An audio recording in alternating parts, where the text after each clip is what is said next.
The flick kicks off with Sierra and John, a couple stoked out of their minds waiting for their first little munchkin to pop out. Their life looks pretty sweet. She's a math whiz prof at the university and he's a hotshot architect. One day, Alyssa, John's coworker and ex-girlfriend, swings by to tell him she wants to join his work crew. John, being a stand-up guy, politely shuts her down, trying to keep things clean. A few days later, Sierra's chilling at home, tickling the ivories on the piano, when suddenly, bam, a sharp pain hits her gut. She scrambles to call John, but he's too busy buried in work to pick up. A little while later, John finally checks his phone and sees a flood of missed calls and crazy alarming texts from his wife. He flies to the hospital like a bat out of hell, only to get hit with the devastating news. Sierra lost their baby. The next few days are a total nightmare, both of them just drowning in grief. Sierra tells John she can't stand living in that house anymore. Too many painful memories. John's immediately on board, and they start hunting for a new pad to house their shattered dreams. When they meet a real estate agent, she suggests they check out a buddy of hers, a dude named Emmett, who's rumored to be a wizard at finding dream homes for anyone. He's been in town forever, so he knows the real estate game inside and out. The very next day, the couple rolls up to Emmett's super swanky mansion. Emmett greets him with a warm smile and a big welcome. Once they step inside, their jaws drop at how fancy the place is and the killer interior design. Emmett spills the tea, telling them the mansion was built in 1918 and he spent almost a decade meticulously restoring it after he bought it. Then, he claims he's going to find them the perfect place, but first, he needs to get to know them better. So he invites them to stick around for dinner. The couple, totally charmed, happily accepts his invite. Later, while they're checking out the mansion, they stumble upon a display cabinet full of all sorts of weapons. Emmett explains he found those and other cool artifacts hidden inside the walls and floors during the renovation. Then, with a cryptic smirk, he tells them old houses are kind of like people, you know. They all got their dark secrets. After dinner, Emmett suggests they crash in the guest room for the night. The couple's all for it, especially since John had too much to drink and can't drive. Emmett reassures them he's found their dream house and will spill the details in the morning. Come morning, the couple wakes up to find Emmett has vanished without a trace.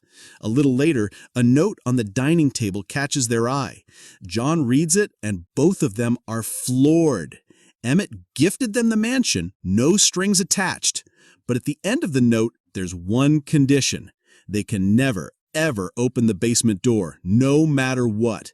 He warns them if they break this rule, the house goes right back to him. John's got a bad feeling about this unexpected gift, like it's a trap, but Sierra couldn't care less about his suspicions. After a bit, the real estate agent pops up, pushing them to sign the house papers so they can move in. John's still uneasy, but Sierra eventually talks him into signing. Later, the couple moves into their new mansion, looking super happy. One day, they throw a housewarming party for their closest friends.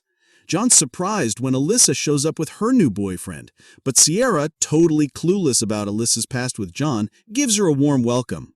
A little later, John pulls Alyssa aside and asks her why she's there. Alyssa claims she just came to check on him after hearing about their baby. Then she tries to hit on him, telling him she's there to give him whatever he needs. But John's not having it and tells her to leave him alone. Just then, John's boss shows up and pulls him aside for an urgent matter. After John steps out with him, he notices everyone's eyes glued to a weird dude standing a ways off holding a gas can. John goes up to him and asks him what's up, but the guy, in a chilling voice, tells John to burn the whole place down before they get destroyed. Then the guy bails without explaining, leaving John completely stunned. The next morning, John gets hit with a bombshell at work. Alyssa filed a harassment lawsuit against him, getting him suspended until an investigation's done. When John gets home, Sierra tells him she's decided to go back to her job at the university. She asks him about his day, and John lies, saying it was just a normal day. After that, John goes out to clear his head, and his eyes are drawn, irresistibly, to that locked basement door. A few days later, Sierra heads to work, while John spends his time jogging to calm his nerves. While he's out, John's eyes go back to the basement door. But this time, he's got a stubborn determination to find out what's hiding behind it. So he grabs a metal tool and tries to pry the door open, but he fails. That evening, John suggests to Sierra that they open the basement, assuring her Emmett won't know.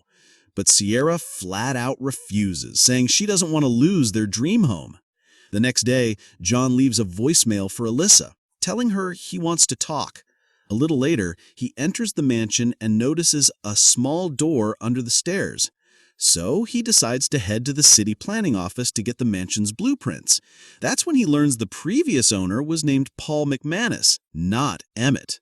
But the clerk reveals that Emmett actually lived there, had a happy married life 25 years ago, but then one day something weird happened when his wife took their daughter and bolted in the middle of the night. When John gets back home, he studies the blueprints intently and discovers that the door under the stairs also leads to the basement. So he decides to carefully open the door and steps inside, finding himself standing on a ceiling made of wooden planks.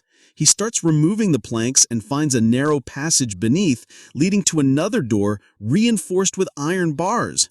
After John's failed attempts to remove the bars, he decides to drill a small hole in the door to see what's behind it.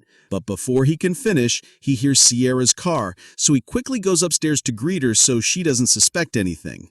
That night, John gets a call from Alyssa asking what he wanted. John asks her to meet. Alyssa suggests they meet in a secluded parking lot.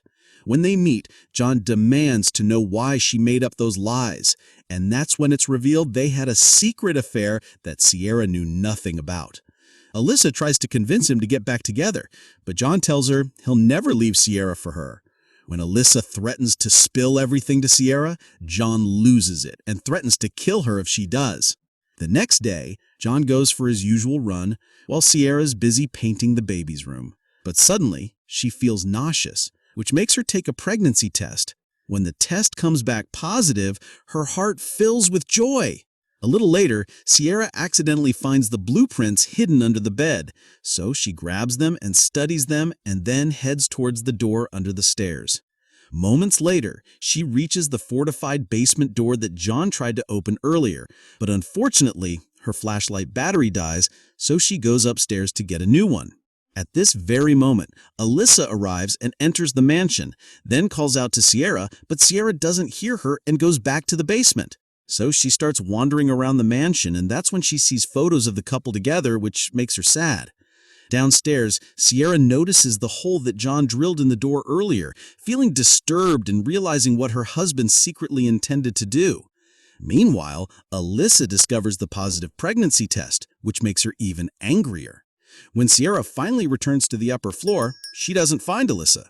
At that moment, while John is talking to his boss, he spots Alyssa's car driving away from his house, which makes him panic, fearing that Alyssa might have talked to Sierra. So he speeds off after her to chase her down, but he can't catch her. When John returns home, Sierra tells him he's pregnant, which makes him incredibly happy. But Sierra reveals her disappointment in him for trying to enter the basement without her knowledge. John apologizes to her and promises that it won't happen again. Then he securely seals off the passage entrance with the wooden planks.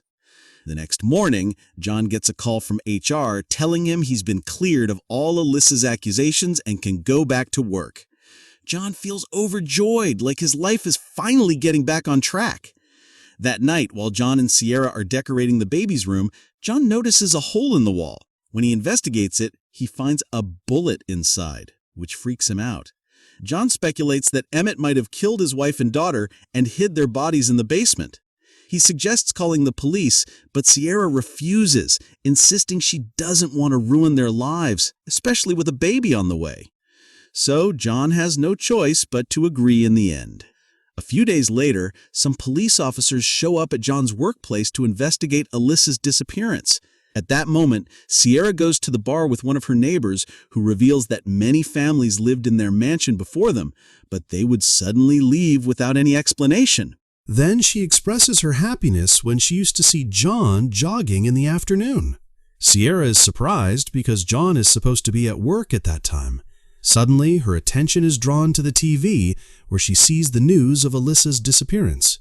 So, Sierra decides to check John's email, and that's when she's shocked to learn about the complaint Alyssa filed against her husband. Then she checks his phone and discovers many calls between them. Meanwhile, John is examining the bullet he found. When he compares it to Emmett's ammo, he discovers they are identical. The next morning, 2 police detectives arrive at the mansion to investigate Alyssa's disappearance. When they question John, he frankly tells them about Alyssa's claims and their meeting in the parking lot.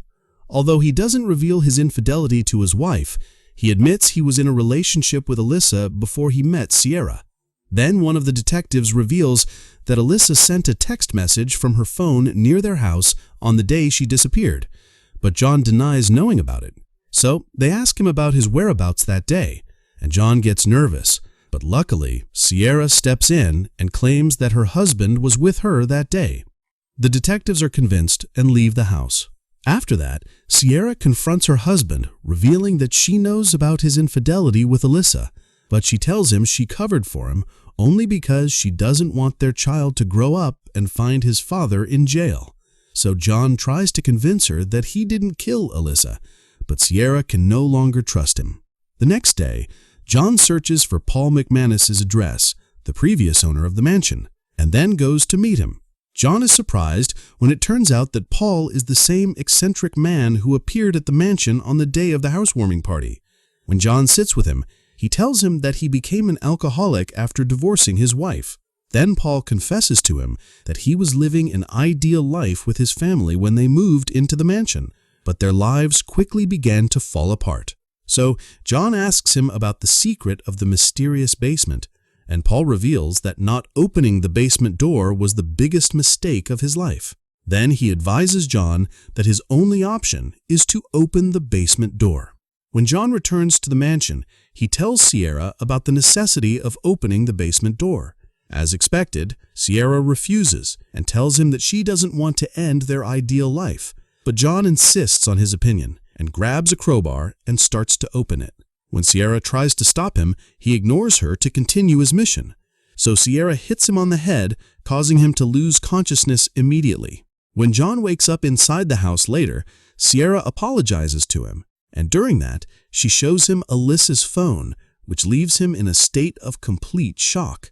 And here the scene shifts to the day Alyssa came to the mansion. While Sierra was in the downstairs passage, she heard a noise and assumed there was an intruder. So she went upstairs carrying a gun. And that's when she found Alyssa, who provoked her after declaring that she was the one who deserved this ideal life with John, which prompted Sierra to shoot her immediately. Then she wrapped the body and dragged it to the lower floor, then dumped it in the passage leading to the basement. Sierra then reveals to John that the person who was chasing him in his car was actually Sierra, who managed to escape from him. And after she left Alyssa's car in an isolated area, she took Alyssa's phone and then sent an email to her work asking for a leave of absence. After John hears all of this, he's shocked and assures his wife that he'll get her a good lawyer. But suddenly, Sierra points her gun at him, threatening him that if he tells the truth, he'll end up in jail because all the evidence is against him. Then she reminds him that he was the one who sealed off the passage where Alyssa was buried. Then she threatens him that she'll testify that he was the one who lured Alyssa to the house to kill her.